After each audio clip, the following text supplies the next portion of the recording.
ya tu no e ko ma tu ka se jo Delhi as namu mo he boy tilpata na bolu ai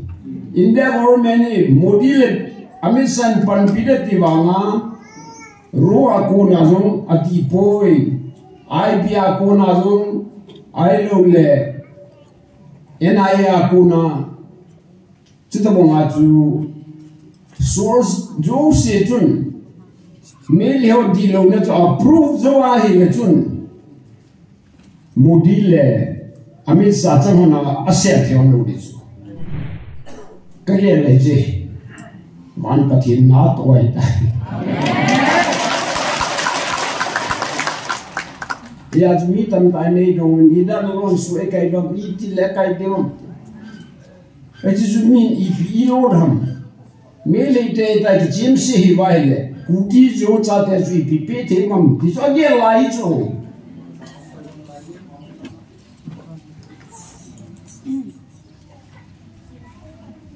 Pakai santen ka thang pa ni je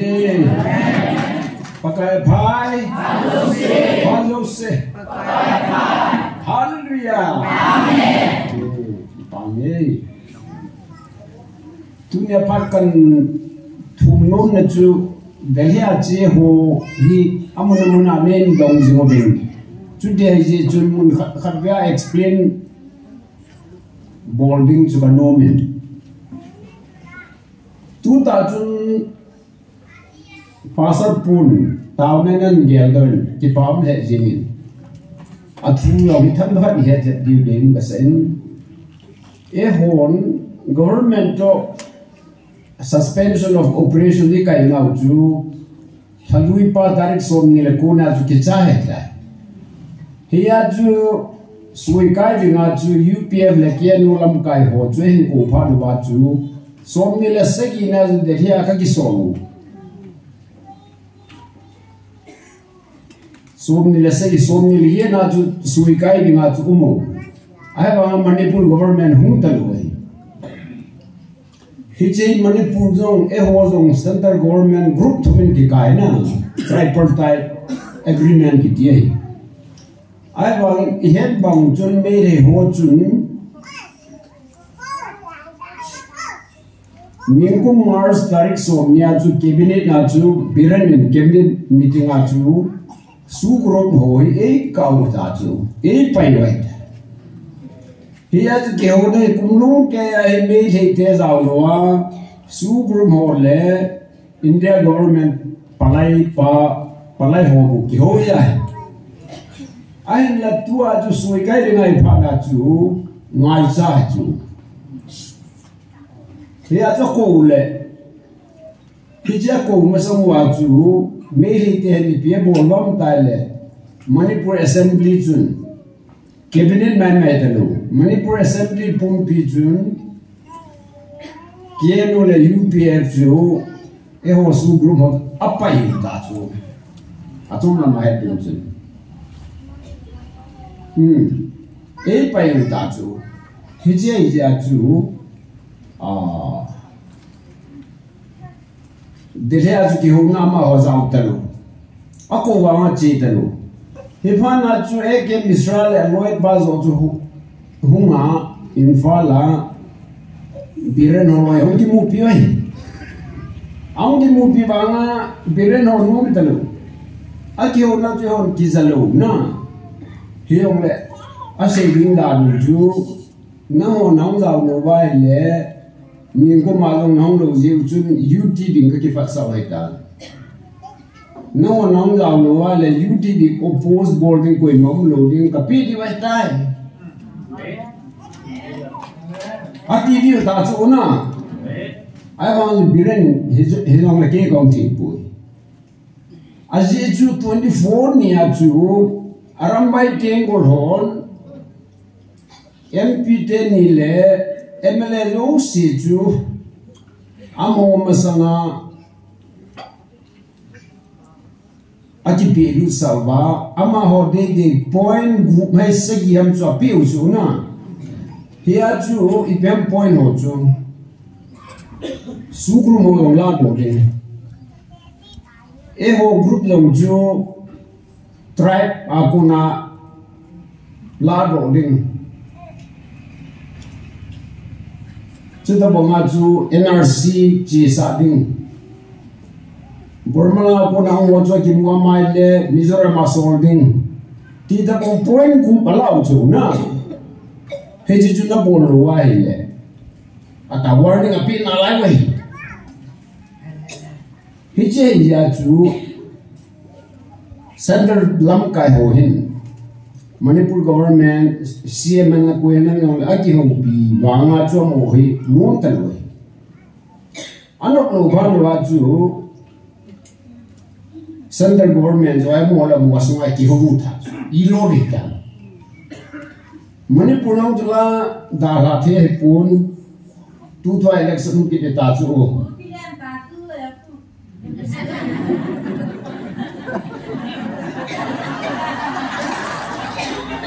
ai ông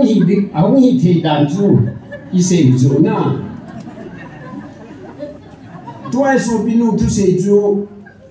a kom thu man ai le I loi ho ki de la mo chu ka ki ho busy la the se the dan da du chu March ni som le li ta chu na February 27, 28, 29 March ni som Delhi somala som ni som ni sagi Delhi aguita umji wai aje chu amoi hundi 29 lakin ledi return ticket aje chu na ticket was cancel tau a cancel sa ava mo kom il ma cha cha selo aje chu santara mo ra mo tinu tu su sungai ai la sungai ma ho rohi government na government ni India government ni boy ta su tu ai ye di bai zamia chu SOO Hilchetchetna UNLF4 CNC to a publicity secretary part to sipai khato mi to me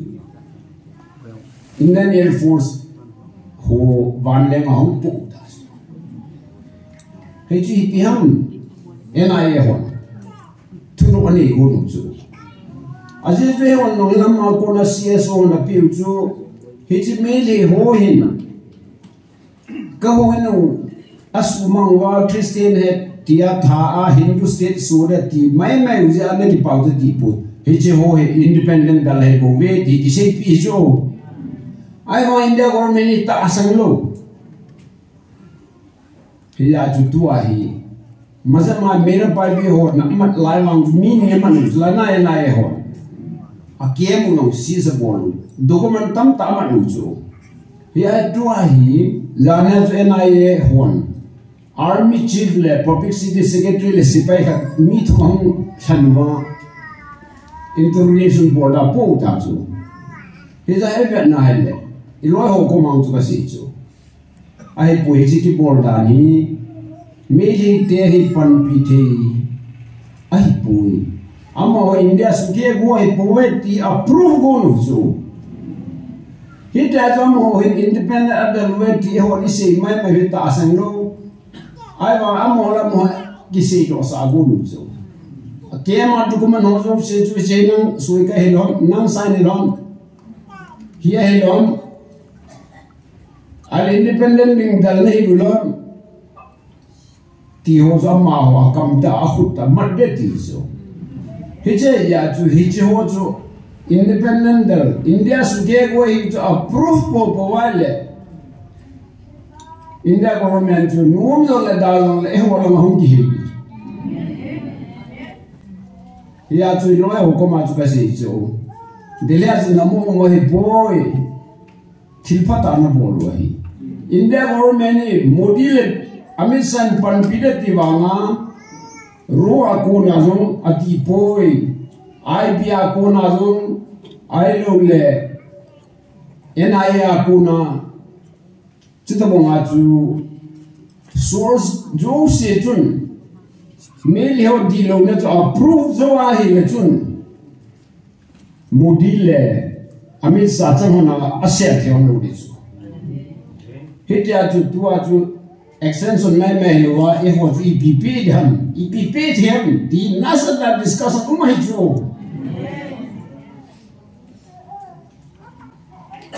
kaya le je man Pathen na toy ta ya chu mi tam tai nei dong ni da lo su e kai dong i ti le kai dong e chu min i lo ham me le te ta ki jim si hi vai le ku ti jo cha te chu ipp the ngam ti so ge lai chu he chu man Pathen la ge sa ta chu e ji chun Pakaya phai ti ewan isap di angai ta kakino mai je je chu sam la la thumi itaw na masong simutin o lhagao pakai choyanin kanung lai pila cheng jo se namin thing choyan o lhagao pakai choyanin phachom na pi housmil lo jenin na themo na cheng singai dama nanan na bonza dam sapa han kho ko na len kho sadama lungsit long lo le pina la lu khu na khu pi nahin lai sunga an pha na ba bazina khang do ngan koi pa muwan lai ba nga pu thena na koi pa chu pakai pa the bo pi han ini tu phani pakai Pathen ko ma ki pa thu siu de chan na phat nai lam gai nau chule tua Delhi sui kai na nga ji loi ho pakai Pathen phathe ko wa pakai Pathen India government ko mai nasata thua se ya amane purta hi lo ta chu yong le New Delhi chun e ho ade ma chu Thongkholun ne wa hi le ipia tu tam ta tu se non pu ne la ti za chai la bang chu de se ai le chu ta bonga chu government ne la ga se pen sol bia phai sunga hu apspa ti lam atha ke luwa tu ting le ama ho hi PR la ko mai ho lang chu UTP di hom di ho long Gmfdi ai pian na le cho jo se chu ai ti dai ti se no the lu lai hi na rumor thu ki thanga hi pakai koma pakai atum su ne ding isu bulit pi ne diven pakai koma tau tin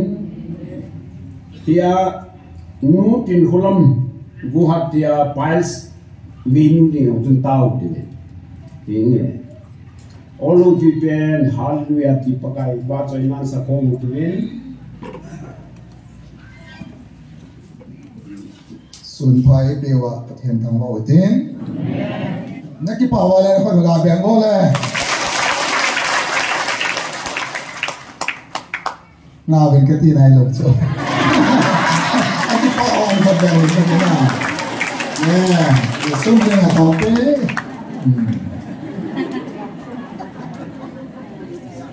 pe ki pa wala ko ni be le no men na Junia zong nam tia dinga ro me kum ti dinga me za no ta mo zo se the bon seven pakai suming si bai kan mo ve koi manam sungai ta banga ni za khat taw hong pon tin la South Korea Paoneo dinga Pathen mai sa gam ai lo le nam South Korea te tao na ngai sam tin le agamune sai ba ngai ama wa gam e ka che ka poriam le te se bu ro yom som ni an mo la tao ti ho hi agamu ba na sa ta hi tao na ngai sam ho vin te se bu dom Bible study about Bible ki choi vin tao na amang of it. Kita bana su Pathenin ataw na usin. Bangalay sila di nga kam to pen. Ne sai ba ngai hoin lin pen. Ay na bale ta bangay minpa tayo na banale. Agamay la gaw mi stingle ataw atam lay Pathen. agam su ya ki khel sai tu na hi thil ki khel na di ma hin it's now India ta Manipur ta ibo te ma sam boy ai wa ma tu na I ma itsa ku ki sa te I ma itsa ro yong e pe te o le a ki khel sa te chu Pathen mu This is about the town that Taylor with a Kishel Sati for him. Biolopaka is a Superstar, say with Olmason. I'm going down a Taylor with so I Kishel take put it so. You let to that, I'm going to kill town Ireland, till Kishel take. Kilma, Ireland, London, Miracle, town Salanti. To the Misan, in Namua, Dina Pathen Iborova. Turit saja nama dengan panmisa ilah baile, paceri kilopita kat bang ikan lebong pidi. Isi tasan depan semua zongsi ikilap dia, kita tasan dia. Yeson, non, kemudian saat apa yang lain, natasan non sebaile pakai superstar. Selain bolu kitol mengentilin, mangteri tisu. Isi tasan nak sampai bawa. Bayangin, tahu tadi kan? Nah, tahu tadi mau kalsonho kami sebasu, example kan? Asei tahu di, murka lain, mai thai kali tahu sehingga tisu. Apa nak tahu nasu? Abang le atasan siapa tisu? Ayah le tahu le, kubi alam kali tahu le, kalau kita boleh. Ay piti tam hiti sanjah anjumola ay lang kitab kataw ni Pathen piti ngai isan pe loham tiin akigali alu kal hande ta taw naman lang sa thase daitis hisi me thai nu kum ta tawai ataw ni sa kisampori kum soting ta taw nei agam po athase dai ataw nu po alu kal hande ta Di mga Pathen ki bona atiin ang ay saro bejo ataw bangin kumsom alin parin nung hadain omta Kristenin ko imanaw ba tao na iman pin o ito na itawa sila ki muna kaya nga ito yung aki gansan sila itaw na Pathen pwede nga ito yung sinin na abang kumsom ni sawa ki muna umay so tao Nanggang sungayong tunay tao gawin kimulolay may techo. Pathen a bolding person amain pasada natin itaw gawin ibong pwede na. Dahil nila ba seon na. O so tingad ni ko ka person alung natampi umabin alung hada tamta amin lang kala loyalty hong karin kampo bilang pastor karin. Kay buas kay so kipelang kung si wala lakati so di maso ihera sa kili wala kipele di wala bihet siya lakati si so dang malum kaya mo Pathen lumgyat sa lumgyat to kibang nose tuna tao na kiti o Pathen aman pasa para 820 tasan leohen tuna gamay seremona di witata zelene mona di witata isi kari cakar ki khel na di mai kumalha angai so tu ne ai Pathen wang se apet pera adon bu do me na apet na adon bu su ne henu mam tu ne tau na pera ki sanga na mu khawam kamu kai ki se khatom te apet pera tau na ki sanga mo man Azul selain mula sedau na pepe dari mulu ham. Nah, Pathen opina sahan. Una yo isa tawal, pakai sedere pepe la tawal Pathen opina kimuso. Akan dan pasu. Nah, Pathen datsobya pepe da atau pea adam da pea kile imu bekati na isu. Kita bang Pathen suturai. Vai ke ngailo ape dayo sang Pathen kung somayo epeteo kung som tumayo epeteo na yes and tu này tàu này hạ tàu đủ đi ít thật sẽ đủ đi kama đi nga kitao nama đi nga kitao ta ai lo là cầm này xí ra đi nga kumi ai tàu itam cái tiếng ấy của cái năm bia đi nga hong tàu này cái ông câu bùn hàng là tàu nào cái đó chỉ cái này cũng xóm đi là ông thành ta na ai mà tu này sẵn cả của cái cha tiền imu này đâu bị oh ita ka tao na kisang boy tin hataw tin tao talo yung tayan Pathen cho ta asan lo bi dim ta si chui lo de ka tin ai aywa me thai mu ka se no kum so mi ta tao na sa lo pare anu ka de ta ka ti ataw no ta pu in ko wa hi so bi te mo ya tao na thu bi dan tao nei boy Christian ko ba so mi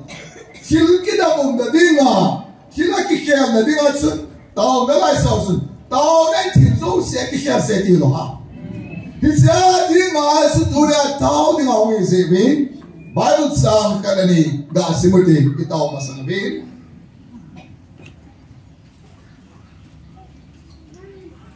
lang tele kabu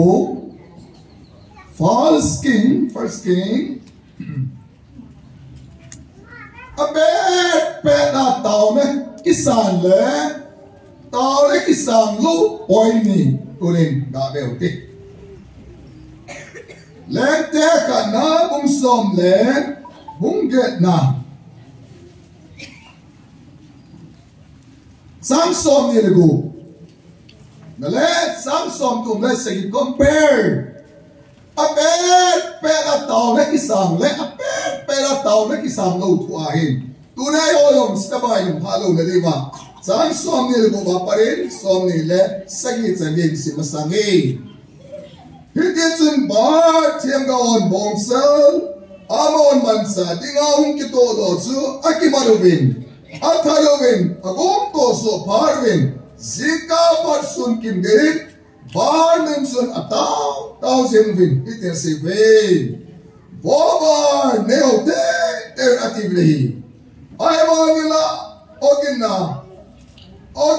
oginzong. Akiza papon. Wei matsanong ay don pove. Abahos amay sam sim saw kimbelatsun. Akisutok. Akitotok zengo videhi. Sun kimay parin iliasun. Amoy atot sa bayin hitin seje. Har kokon. Amayong Pathen kariya su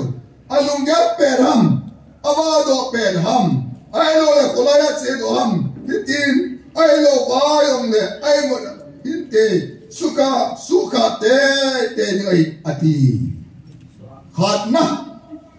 mina chang som tum le segina neovin opakai neote tezin Sudile simite nang mahe pakai Pathen nei chula nang along tim zo senale pe a ai tai ti ai do de bahi ade chuda chun pakai akorin mai ong lem han go til to bon ser sa chu akawam segin thimlong dong akawam so kan song tum no seong orgo leiboi zong alego segin Tui lama tui be selom su au ko hil singi pakai tu pate mo pi tao hen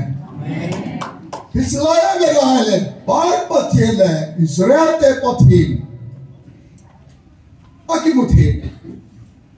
Chura yo ta san wala yo Israel te Pathen ki nei khau su o Pathen su itawa ham pule pa te itawa na ta san pa Doi punga akadalawa si debo de toma ada taute ule pate siono inari put pate ko oi roble kada sebanga kaboduri ta salwa Israel Pathen sate tuna Patheni Israel te Pathen nei khauso yam phale de na o Pathen di ta kare se ka ki pae ti se i ko khabe bank no te Hape se permi ka ti ala ta ya ki pa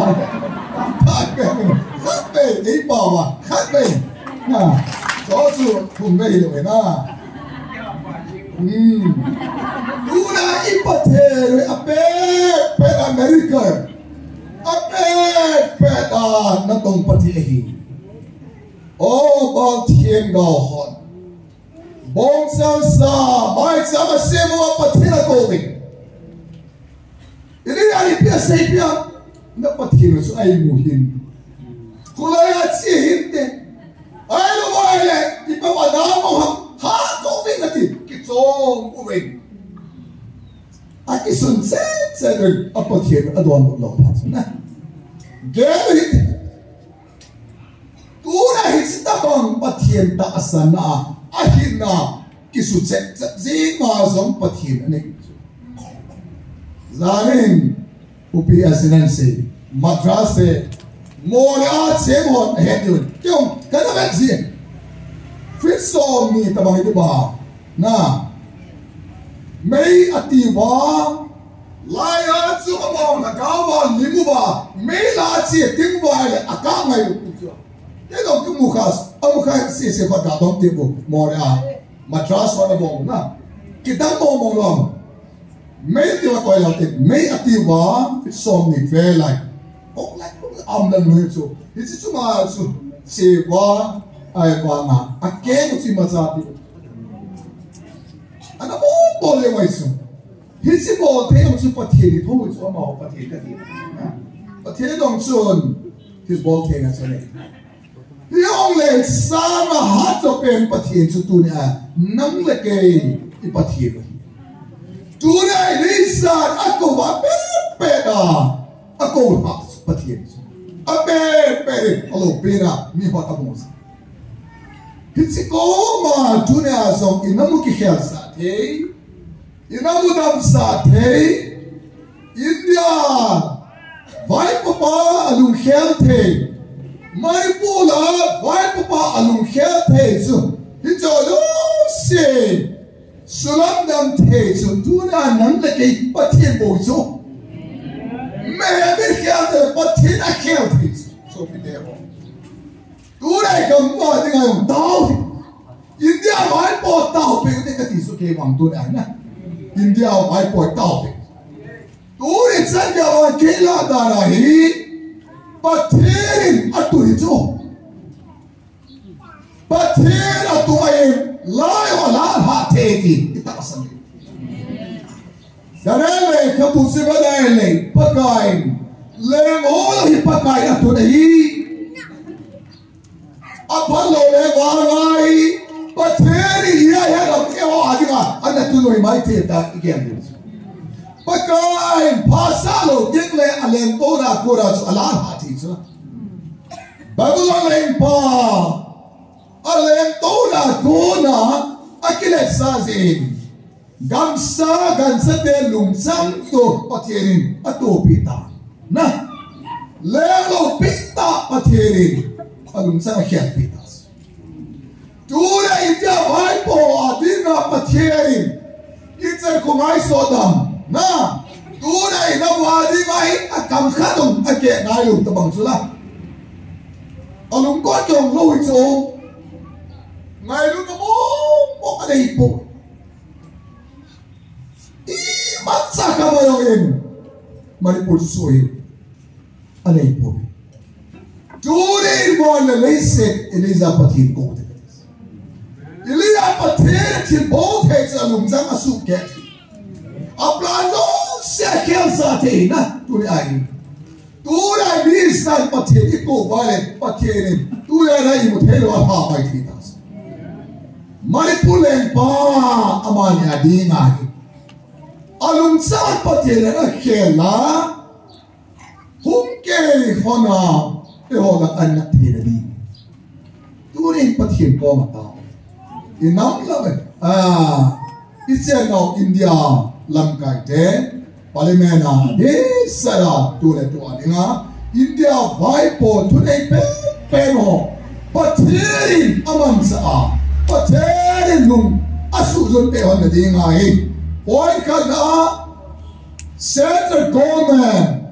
ai na Manipur government Pathen alu ai na dinga hi tu ne kwai som tum da bang lung chang su ke te Pathen thua e ji Pathen tu dai na to na ding in stand ni a ding in I bon sang se sum ni ding te tao da a che to wi ti la sao ti stand ta le ki tao o I didn't tell you also, excuse,